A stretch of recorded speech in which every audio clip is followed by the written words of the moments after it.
ప్రార్థన. కృపా సత్య సంపూర్ణుడా, మీ ఘనమైన ఉన్నతమైన నామమునకు వేలాది వందనాలు స్తుతులు చెల్లించున్నాము యేసయ్య. మీరు గొప్ప దేవుడవు, శక్తివంతుడవు, సర్వాధికారి యేసయ్య. మీకు స్తోత్రములు. ఈ విశ్రాంతి దినమున ప్రతి ఒక్కరము మీ యొక్క ఆలయంలో శిలువ మరణమును జ్ఞాపకం చేసుకునుట ఎంతో దీవెన, ఆశీర్వాదకరం. వాక్య సందేశాన్ని మీ ప్రియ బిడ్డలకు అందించుచుండగా వినివారికి అర్థమయ్యేలాగున వారి హృదయాలు మీ వైపు త్రిప్పి వారి మనసును మీ యొక్క వాక్యము వైపు ఉంచులాగున మీ కృప ఉంచండి. మీ యొక్క వాక్యమును ఉపదేశించుచుండగా నన్ను మీ యొక్క నోటి బోరగా వాడుకొనండి. ఈ కొద్ది మనవులు ప్రభు అయిన యేసుక్రీస్తు పేర వేడుకుంటున్నాం తండ్రి, ఆమెన్.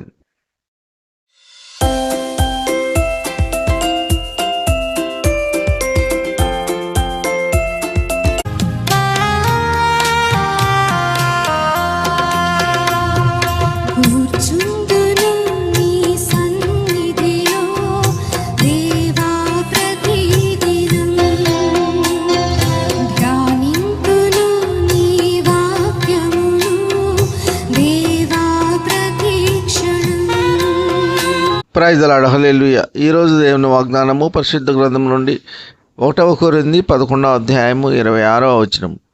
మీరు ఈ రొట్టెను తిని ఈ పాత్రలోనిది త్రాగునప్పుడెల్లా ప్రభువు వచ్చే వరకు ఆయన మరణమును ప్రచురించుదురు. ఆమెన్, హల్లెలూయా. అపోస్తలుడైన పౌలు గారు కొరింథీలో ఉన్న సంఘమునకు తెలియజేస్తున్నారు. యేసుక్రీస్తు ప్రభువారు శిలువ మరణము చెందిన ఆ ఘట్టాన్ని, ఆ యొక్క పరిస్థితిని, ఆ వేదనకరమైన స్థితిని, హృదయ విదారకమైన దృశ్యములను, ఆయన భరించిన శిలువ శ్రమను, ఆయన సహించిన కొరడా దెబ్బలను, సొంత వారే సొంత జనులే శిలువకు అప్పగించిన తీరును, మేలు పొందిన వారే స్వస్థపడిన వారే యేసయ్యను శిలువకు అప్పగించుట ఎంత ఘోరాతి ఘోరము. ఏ పాపము చేయని యేసయ్యను, ఏ నేరము చేయని యేసయ్యను శిలువకు అప్పగించుట ఎంత అన్యాయము, ఎంతటి అక్రమము. శిలువలో శ్రమను భరిస్తూ ఆయనను హింసించే వారిని క్షమించమని తండ్రి అయిన దేవునికి విన్నవించుకొనుట ఎంత త్యాగము, ఎంత సహనము. మరి నీవు నేను యేసయ్య శిలువలో చూపిన సహనమును కలిగి ఉన్నామా? బాధను భరిస్తూ బాధించే వారిని క్షమించుట ఎంతటి త్యాగము. ప్రియ సహోదర సహోదరి, యేసుక్రీస్తునకు కలిగిన మనసును నీవు నేను కలిగి ఉన్నామా?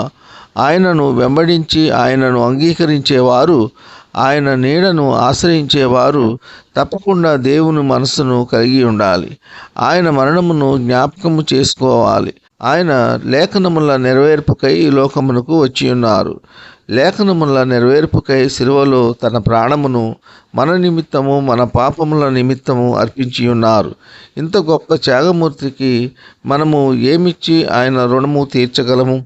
నిత్య నరకాగ్నికి మనము పాత్రులము కాకుండా, నిరంతరము మండుచున్న అగ్నిగుండంలో పడకుండా, మన పాపములను కొట్టివేసి మనలను పరలోకరాజ్య వారసులుగా చేయుటకు ఆయన శిలువ మరణాన్ని పొంది ఉన్నారు, రక్షణ కలుగజేసి ఉన్నారు. ప్రతిరోజు, ప్రతి నిమిషము, నిరంతరము ఆయన రెండవ రాకడ వరకు ఆయన శిలువ మరణమును జ్ఞాపకము చేసుకున్నటకు ప్రభురాత్రి భోజనము, బల్లారాధన, హోలీ కమ్యూనియన్ ప్రతి క్రైస్తవుడు తప్పకుండా ఆచరించాలి. ఈ కొద్ది మాటలు దేవుడు దీవించునుగాక. ఆమెన్. విన్న వాక్యము దీవెనకరంగా ఉన్నట్లయితే లైక్ చేయండి, షేర్ చేయండి, సబ్స్క్రైబ్ చేయండి. మీరు వినిన వాక్యమును మరికొంతమందికి షేర్ చేయటం ద్వారా దేవుని సువార్త పరిచర్యలో మీరు కూడా పాలిభాగస్తులు కాగలరు.